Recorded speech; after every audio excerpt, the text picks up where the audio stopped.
Comment les Congolais peuvent se retrouver dans une situation aussi misérable? Comment ils peuvent se retrouver dans une pauvreté inexplicable?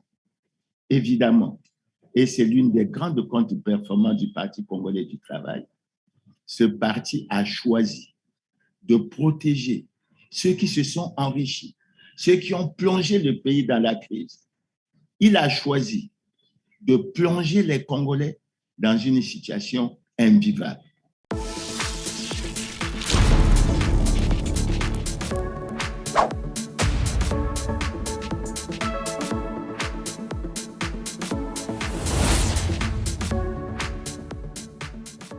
Chers téléspectateurs, j'ai choisi de partager avec vous une certaine préoccupation, à savoir les élections sénatoriales qui se sont déroulées tout récemment dans notre pays, avec une question essentielle: pourquoi ne dit-on pas la vérité aux Congolais?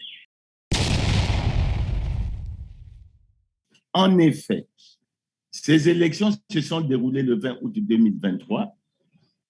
Elles ont donné une victoire écrasante au parti au pouvoir, à savoir le Parti congolais du travail. Les tenants de ce parti ont fait beaucoup de déclarations et nous avons retenu particulièrement celle du Premier ministre Anatole Koliné Makosso, pour qui ça a été véritablement la réussite de la démocratie au Congo. Ensuite, nous avons suivi celle de Lézin Thierry Mungala, qui estime que c'est le raffermissement de la démocratie. Quant à Raymond Zéphirem Goulou, l'organisateur des élections, il a pensé que c'était la transparence et le respect des délais constitutionnels. En fait, on ne fait que constater que depuis 2002, le Parti congolais du travail gagne toutes les élections. C'est ainsi qu'il a une majorité écrasante au Parlement, il a une majorité écrasante à l'Assemblée nationale, il a une majorité écrasante au Sénat. Curieusement, il occupe tous les postes de responsabilité au niveau de toutes les institutions.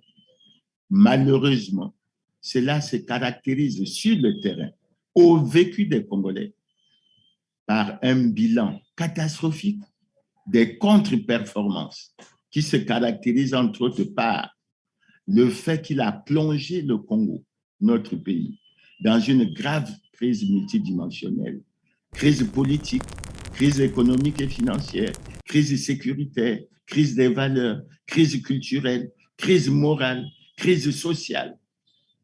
Ensuite, ce parti a appauvri notre pays par un système mis en place, système bien huilé de corruption, de fraude, de détournement de deniers publics, qui se caractérise notamment par des faits que vous connaissez déjà, qu'on pourrait vous rappeler, à savoir l'évaporation de 14 000 milliards de francs CFA, à savoir que de l'argent aurait été débloqué pour une route imaginaire de 137 kilomètres, et nous avons eu la confirmation de tout cela par une réflexion, une étude bien menée par notre compatriote Alphonse Maboussou, consultant en expertise pétrolière et minière, qui a révélé à tous les Congolais qu'il y avait 133 000 milliards de francs CFA qui seraient planqués dans les paradis fiscaux,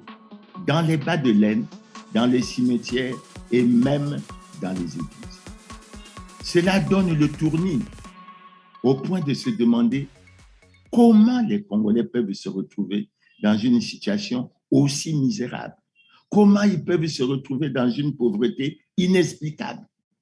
Évidemment, et c'est l'une des grandes contre-performances du Parti congolais du travail, ce parti a choisi de protéger ceux qui se sont enrichis, ceux qui ont plongé le pays dans la crise. Il a choisi de plonger les Congolais dans une situation invivable. Et c'est pour ça que nous tenons à faire quelques commentaires sur les résultats de ces élections. Mais avant d'entrer dans les détails, nous devons dire et rappeler que les Congolais doivent savoir qu'en 2015, il y a eu changement de constitution pour la conservation du pouvoir. Donc, tout ce qui se fait vise essentiellement, non pas l'amélioration des conditions de vie des Congolais, mais la conservation du pouvoir. Donc, pour aller au détail en ce qui concerne ces élections, il faut dire que tout avait déjà été préparé par les élections locales qui ont eu lieu en juillet 2022, élections au cours desquelles le PCT avait raflé 557 conseillers sur 1154 et toute la majorité présidentielle avait pratiquement obtenu 711 sièges, laissant à ceux qui se disent de l'opposition plurielle 137 sièges et au centre 33 sièges. Fort heureusement pour les indépendants, ceux-ci avaient 268 sièges. Donc, en fait, le décor était déjà planté et tout le monde s'attendait aux résultats que nous avons découverts. Ces résultats qui nous ont permis de constater que sur les 55 candidats que le PCT a présentés, il a obtenu 52 sièges, ce qui est véritablement très remarquable. Par contre, l'opposition n'a absolument aucun siège. Et sur cet aspect, nous tenons à clarifier les choses, parce que la tendance est de dire que l'UPADES et le PRL ont obtenu chacun un siège, c'est-à-dire que l'opposition a obtenu 2 sièges. En réalité, il n'en est rien. Il n'en est rien pourquoi? Parce que lorsque nous faisons la référence à la loi numéro 28-2017 du 7 juillet 2017 relative au statut de l'opposition politique congolaise, nous découvrons que l'opposition est constituée des partis ne soutenant pas l'action du gouvernement. Et nous découvrons à travers ce texte qu'il y a un article qui dit que tout parti de l'opposition ou groupement politique de l'opposition peut participer au gouvernement. À partir de ce moment, il est astreint à la solidarité gouvernementale. En français facile, ça veut dire qu'il ne fait plus partie de l'opposition. C'est sous cet angle que nous avons découvert et nous constatons que l'opposition n'a obtenu aucun siège. Les indépendants ont obtenu 7 sièges, ce qui donne en fait un Sénat monocolore avec la majorité présidentielle qui a raflé 61 sièges sur 72, soit 85% de l'ensemble du Sénat. Et on peut se poser la question, comment on en est arrivé là? Et qu'est-ce qui s'est fait? Est-ce que tout s'est fait conformément aux lois et règlements de la République? Et nous disons non, ça ne s'est pas fait conformément aux lois et règlements de la République. Et pour s'en convaincre, il suffit de se référer à la loi numéro 20-2017 du 12 mai 2017, loi relative aux partis politiques. Cette loi prévoyait en fait dans son article 11 que les conseillers partis, pour être reconnus, devaient avoir des sièges et des membres dans tous les départements. Ça, c'est le premier article. Il y a un article 26 qui dit que tous les partis doivent se conformer à la Constitution. Et il y a un article 31 qui dit qu'en cas de violation de la Constitution par tout parti ou groupement politique, le ministère de l'administration du territoire suspend le parti en question et procède à la fermeture de ces locaux. Et c'est là qu'il faut clarifier les choses. C'est pour ça que nous sommes revenus régulièrement et nous avons fait passer le message aux Congolais pour dire que le Parti congolais du travail n'est pas en conformité avec la loi. Et pourquoi disons-nous que le Parti congolais du travail n'est pas en conformité avec la loi? La première remarque, c'est qu'en reconduisant M. Denis Sassou Nguesso à la tête du comité central du Parti congolais du travail, en décembre 2019, lors de leur 5e congrès ordinaire, le Parti congolais du travail a violé l'alinéa 2 de l'article 80 de la Constitution qui dit clairement que le mandat du président de la République est incompatible avec toute responsabilité au sein d'un parti politique. Ensuite, au deuxième point, nous indiquons qu'aucune personnalité élue ou nommée à une autre fonction du Parti congolais du travail n'a déclaré son patrimoine depuis 2002, violant ainsi l'article 48 de la Constitution du 20 janvier 2002 et l'article 55 de la Constitution du 25 octobre 2015. C'est pour ça que, en s'appuyant sur ces faits, on constate qu'il a violé l'article 26 que j'ai cité précédemment concernant la loi sur les partis, qui indique que tout parti doit se conformer à la Constitution. À partir de ce moment, le Parti congolais du travail aurait dû être sanctionné par rapport à l'article 31 que j'ai cité tout à l'heure, par rapport à son comportement vis-à-vis de la loi. Malheureusement, ça n'a pas été le cas. Et chaque fois que nous avons appelé les autorités, parce que nous les en avons informés régulièrement, elles ont choisi le silence, agissant toujours comme dans son habitude, selon le principe « le chien aboie, la caravane passe ». Ça, c'est le volet qui concerne le Parti congolais du travail. Si je prends le volet qui concerne le président de la République, le président de la République est en situation délicate et manifeste d'incompatibilité constitutionnelle. Il est président du Parti congolais du travail en violation de l'article 80 de la Constitution que je venais précédemment de citer. Mais en plus de ça, le président Denis Sassou Nguesso, et ça peut surprendre beaucoup de Congolais, n'a jamais déclaré son patrimoine depuis 2002. C'est-à-dire qu'à chaque fois qu'il a fait les prestations de serment, en déclarant qu'il prenait l'engagement de respecter et de faire respecter la Constitution, dans les faits, il ne l'a jamais respecté. Donc, il a violé le serment qu'il a prêté conformément à l'article 77 de notre loi fondamentale. Ensuite, au troisième point, on peut relever que plusieurs personnalités, plusieurs institutions, comme le Premier ministre et chef du gouvernement, comme le président de l'Assemblée nationale, comme le président du Sénat, ne sont pas en conformité avec la loi. Et vous me poserez la question pour quelle raison? La première raison, c'est qu'elles ont fait partie des 2588 congressistes qui ont reconduit M. Denis Sassou Nguesso comme président du Parti congolais du travail. Et la deuxième raison, qui semble aussi évidente, aucune de ces personnalités n'a déclaré son patrimoine conformément à la loi. Quand on a essayé de retracer ces faits, on constate que le Parti congolais du travail jouit d'une impunité qui est inexplicable, parce que l'article 50 de notre Constitution dit clairement que tout citoyen a le devoir de se conformer à la Constitution. Et l'article 15 de notre Constitution dit « Tous les Congolais sont égaux devant la loi, aucun ne peut être favorisé ou désavantagé par rapport à sa condition sociale, politique ou autre considération. » C'est sur ces faits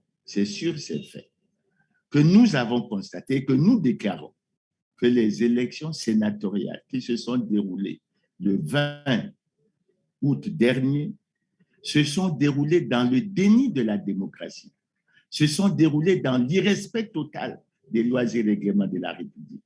Et pour vous en convaincre, je vais me référer à 3 citations que j'ai choisies. La première citation est de Laurent Gbagbo, ancien président ivoirien, qui déclare ceci: « La démocratie, c'est le respect des textes, à commencer par la plus grande norme en droit qu'est la Constitution. Qui ne respecte pas la Constitution n'est pas démocrate. » Quand on se fonde sur cette déclaration aussi claire du président Gbagbo, on se rend compte que et les gouvernants et le Parti congolais du travail ne sont pas des démocrates parce qu'ils ne respectent pas les lois et règlements de la République. La deuxième déclaration est de l'opposant, Denis Sassou Nguesso. Déclaration qu'il a faite en novembre 1992 au boulevard des Armées, en disant que jamais, jamais, je n'accepterai que la Constitution ne soit violée. Et il ajoute, lorsque la Constitution est violée, les démocrates ne doivent pas l'accepter. Et enfin, il termine en disant, jamais, jamais, nous n'accepterons que soient organisées dans notre pays des élections hors la loi. Également, comme la première déclaration du président Laurent Gbagbo, nous constatons que le PCT, le Parti congolais du travail, et le président Denis Sassou Nguesso sont rattrapés par leurs propres déclarations. La dernière déclaration à laquelle je vais faire allusion, c'est la déclaration du président Denis Sassou Nguesso dans son message sur l'état de la nation en décembre 2020. Et il disait ceci: nos difficultés de l'heure ne doivent pas nous amener à emprunter le chemin dangereux et hasardeux de l'anticonstitutionnalité. Quand on a suivi tout ça, on a du mal à comprendre comment finalement ces gouvernants, ce parti, le Parti congolais du travail, ont fait le choix qu'ils ont considéré eux-mêmes comme dangereux et hasardeux de l'anticonstitutionnalité. Mais on passe tout cela en revue pour arriver à une conclusion extrêmement simple. La conclusion est la suivante. Les élections sénatoriales du 20 août 2023 se sont déroulées dans le déni de la démocratie, dans l'irrespect total des lois et règlements de la République. Et j'ajouterai pour plus de clarification, parce que ça, c'est plus grave. On a déclaré, sinon on a considéré plusieurs partis, dont le Parti congolais du travail, comme étant en conformité avec la loi, alors qu'ils ne le sont pas. Il ne s'agit pas de langue de bois, il s'agit d'une question de droit. Et ça, en bon français, ça s'appelle de la tricherie. Et lorsqu'on évoque ça, ça nous ramène à ce que nous venons de vivre et que nous suivons au niveau du Gabon. Ça veut dire que les élections sénatoriales d'août 2023 n'ont été rien d'autre qu'un coup d'État électoral. Et on ne peut pas vivre dans ce pays, ne vivre que de coups d'État constitutionnels, de coups d'État militaires et de coups d'État électoraux. Et ça, c'est une situation très grave qu'il faille arrêter. Quel peut être l'avenir? L'avenir est simple. Nous informons les Congolais, nous osons espérer que les gouvernants sont informés et nous osons espérer que les gouvernants vont prendre toutes leurs responsabilités pour régler tous ces problèmes qui doivent permettre aux Congolais de vivre dans la paix. On ne peut pas parler de paix lorsqu'on ne respecte pas les lois et règlements de la République. On ne peut pas parler de paix lorsqu'on ne fait pas une justice équitable pour tous. On ne peut pas parler de paix lorsqu'on choisit de plonger le pays dans une voie de la tricherie, tout comme on le fait pour les détournements de fonds, c'est-à-dire une voie de vol, de fraude, de corruption et autres. Si on suit ce chemin, on n'aura fait que le choix de l'autodestruction de notre pays. Et c'est extrêmement grave. C'est en cela que j'appelle les Congolais à être vigilants. Je les sensibilise déjà pour leur dire, d'aucuns parlent de l'élection de 2026, mais il faut qu'ils analysent tous les faits. Comme je l'ai dit tantôt, il faut que nous réglions tous les problèmes des coups d'État qui s'ingèrent et que nous connaissons, que nous arrivons à régler tous ces problèmes pour avoir un avenir qui soit un avenir prometteur pour tous les Congolais, que ce soit sur le plan électoral, que ce soit sur la gouvernance en général, gouvernance politique, gouvernance économique et financière et tout autre. C'est par là que je termine mon propos en disant et en promettant aux téléspectateurs de faire en sorte que chaque fois que cela sera possible, tous les samedis, je ferai un partage avec vous dans cette démarche qui est la nôtre et j'ose espérer que vous m'apporterez votre soutien afin que nous avancions vers une plus grande prise de conscience de la situation du Congo pour que nous lui recherchions un meilleur avenir que celui qu'il connaît maintenant. Je vous remercie pour votre aimable attention et à la prochaine. Merci.